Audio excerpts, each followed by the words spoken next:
So the last frame that I outputted was number 20. It looks like this. The next frame I decided was a little too weak on its own, like this. So what I did is I took a little bit from the next frame and I duplicated it, and then I set it at multiply mode at 49%, and that made it quite a bit darker. And if I wanted to see how that works as an in-between, for my frame 21, I can move those two, select them both, put them in a group, so I can turn it on and off. So it goes now from this, frame 20, to 21, to 22. And I like that better than where it was really light. I can also merge these. And then if I think that that's just too light still, I can just use my composite or my general compositing knowledge and retouching image, and I can just burn the midtones just to make it just a little bit darker. So however we can get to our finished frames is fine, and you can just save your progress as you go. So now it goes from this, which is the last frame I outputted, to this, to this. And I think that works. So I need to output this one next. I can even rename it layer 18 and rename this one, just in the interest of my stage file making sense, layer 19. So let's output that. It's going to be number 21 in sequence. So export as JPEG 21. Save. Next. Export as JPEG 22.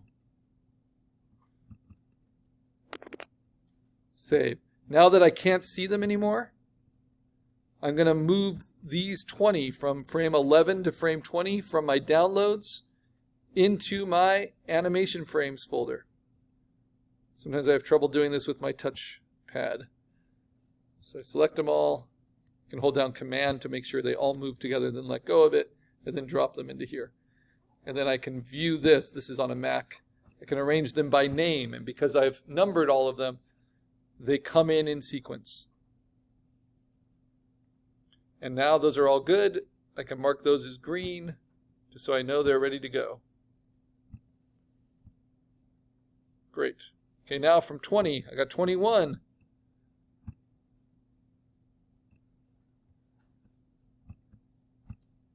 This should be 22. Make sure it matches. Yep. Next is 23. That's a dramatic one. Export as JPEG. Remember, you need at least 9 of these. You don't need 22 or 23, but you need at least 9 to fill out your storyboard. Then 24.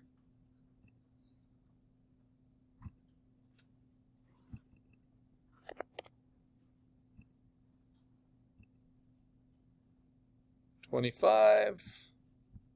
Almost there.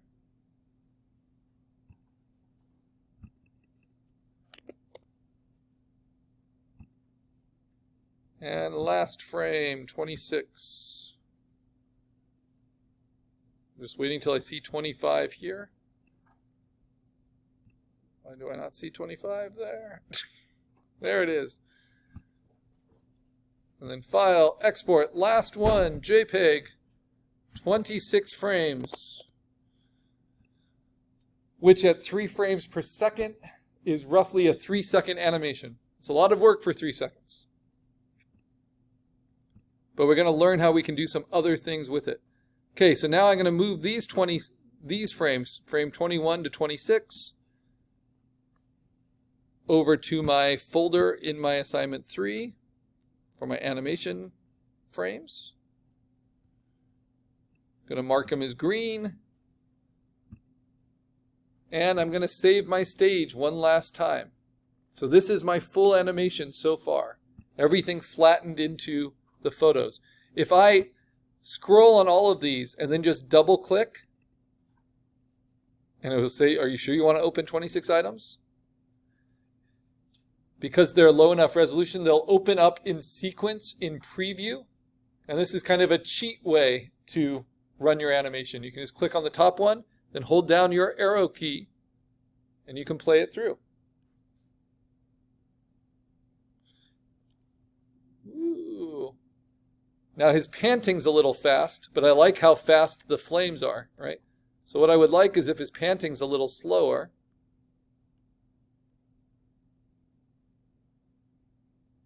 Like that. And then the flames get a little faster.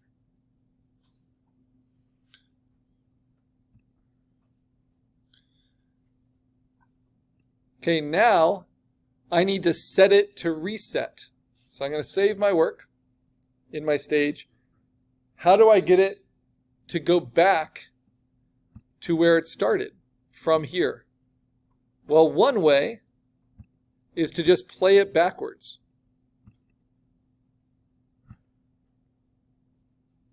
So it would look like this, and then it would look like this. Does that make sense? It kind of makes sense. The other way is I could take this frame and then use like 4 or 5 frames to slowly fade one out and fade this guy back in. But I think the fire helps that work a lot better. So I'm just going to run it forwards and then backwards.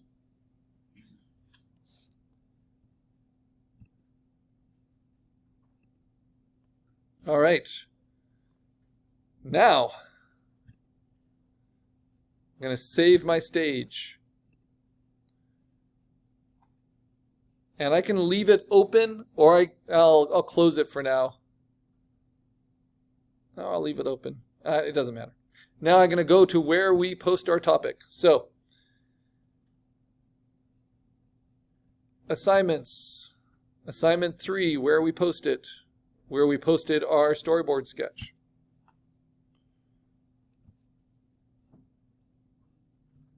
Where I posted my animatic, right?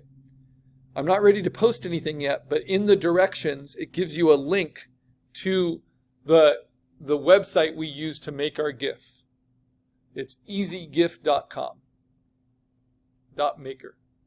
easygif.com/maker. All right. And this just has better tools than the free GIF Maker one.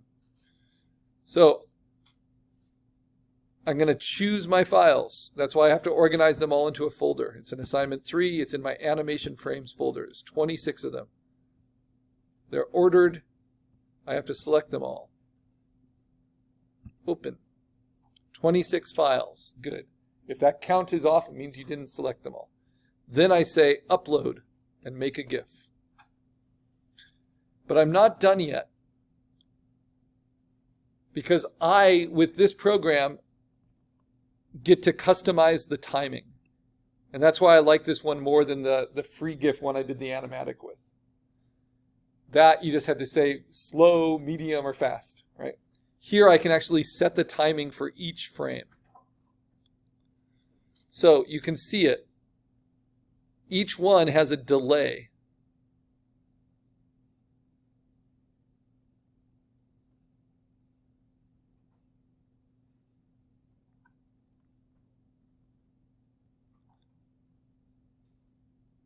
I'm going to loop it forever.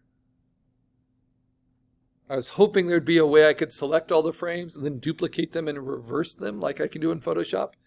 But I think what I might need to do is just a little bit of extra labor here, which will be this. I'm going to take my animation frames and I'm going to duplicate that whole folder. So I have a copy. Make it blue. And I'm going to call this reverse animation frames.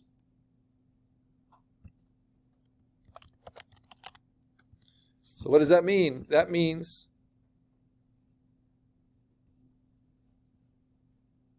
let's view them by name. Then now I want to view them. Basically, I just need to number them. So this is now going to be 27. And I start counting backwards. This is going to be 28. This is going to be 29. This is going to be 30.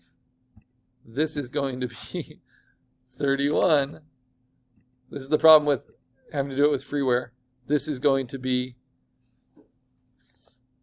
32. This is going to be 33. And so one way on a Mac you can get quickly to the change the name is just by clicking it and then hitting return. This is going to be 34. This is going to be 35. This is going to be 36. This is going to be 37. This is going to be 38. And because I'm viewing them by name, you can see how the order changes. It's starting to reverse. This is going to be 39. If I ever forget what the order is, I just look at the last one. This is going to be 40. Does ours have to be 27 long? Nope, yours needs to be a minimum of 9 long. Because that's how many we have in our storyboard. And this is just because mine's double long now because I'm just going to run it forward and then backwards. It just depends on what you're trying to do.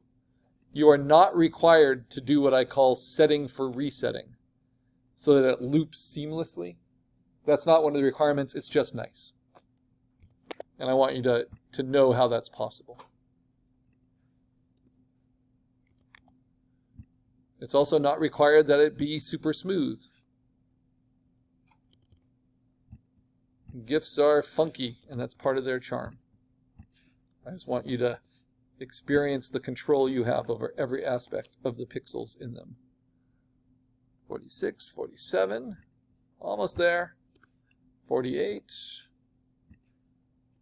49. This is almost exactly as long as my one from the other class, so that's interesting. 50, 51. Oh, I did a different one. I can show it to you. I used my creature and my landscape, and you can see this all in the videos, but this is how that one turned out as the finished GIF.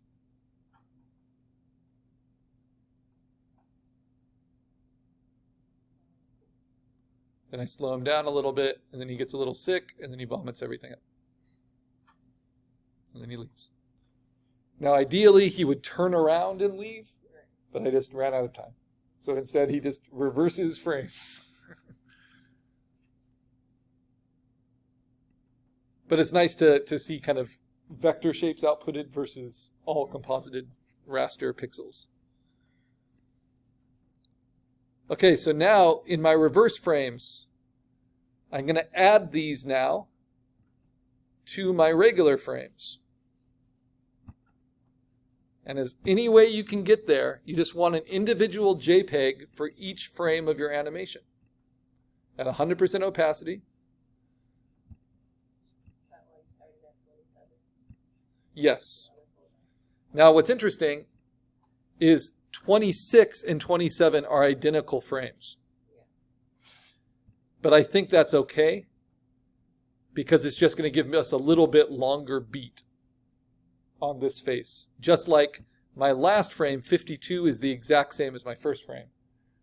So that will just give it a little extra long on there. So one way you could control timing if you're not able to change the delay is that you can just multiply that frame as many times as you want. Okay, so now I'm going to redo this. Going to refresh GIF Maker. Looks like I need to just close it and then open that link again. It's nice because you don't even need to log into this or anything. I'm going to choose files. I'm going to go to my animation frames, and now I have 52 of them. Even though they're just the same 26 frames, but first played in one order and then played in the next order.